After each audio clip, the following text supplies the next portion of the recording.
Hi guys, we're gonna learn the cardinal and ordinal numbers. Cardinal numbers are counting numbers. 1, 2, 3, 4, 5, 6, 7, 8, 9, 10. We have 10 wild animals. Lion, tiger, fox, rhino, zebra, elephant, polar bear, panda, hippo, and crocodile. All the animals are gathered together to compete the race. The bunny blows the trumpet. The animals run so fast as they could.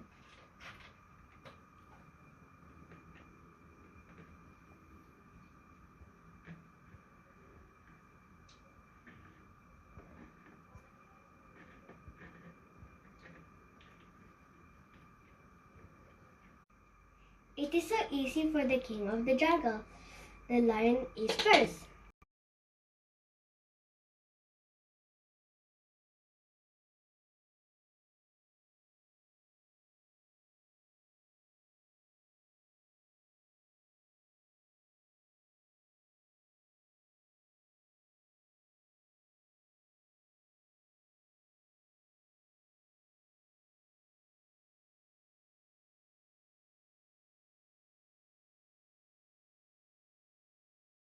Ordinal numbers talks about the position of animals in a sequence.